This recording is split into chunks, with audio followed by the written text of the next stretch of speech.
with these two women that we have with us today, they're both teacher leaders in their school, and they take on extra responsibilities to make the school a better place. What would you tell them about how they might influence other teachers around this issue of student agency? What can they do? Remember, they're not the supervisor, they're not the principal, they're the colleague. But what advice would you give them so that they can have some influence, if you will, over colleagues who are not helping kids to discover their own agency? Well, look, I think the signs of a good teacher is somebody that is really, really obsessed with their craft and want to be the best. And so they're asking other people and their colleagues to observe them. They're trying to get feedback. You know, they want to be challenged. They want to be pushed. Now, that's not reality. That's not everybody. But I think I would invite them to witness my class and give me feedback. And then maybe we can do some type of exchange. Now, this next piece is a little difficult. Is it could be asking people, especially if you're just trying to go to work and you're trying to worry about your own class, your own family, your own students, and you ain't trying to deal with these people, and and the PDs is boring and this, that, and it's just a lot. Like, I understand.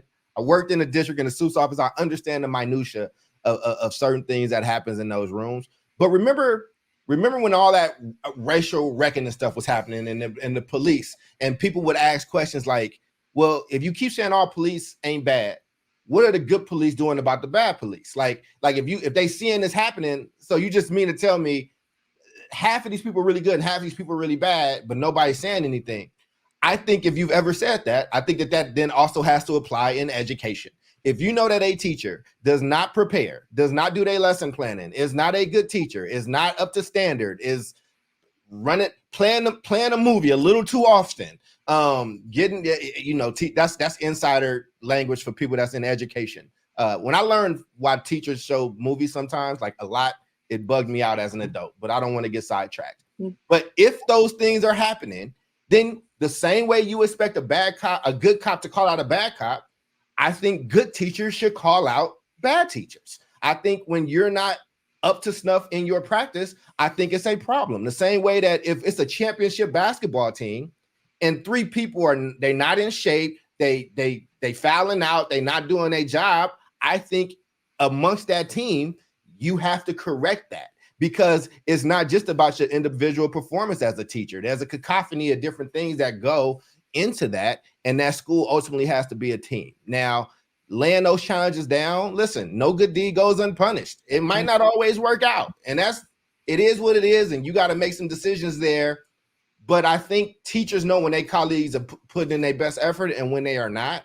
And I think it is up to these adults, these agentic adults, these adults that have college degrees, these adults with college degrees that can get other jobs, these adults with college degrees that can get other jobs, that are upwardly mobile, that are in charge of people who may be living beneath the poverty line, who don't have the resources that you have, and they need you in order to be successful in life. And this plays a huge role of where they will end up. Yeah, you got a duty.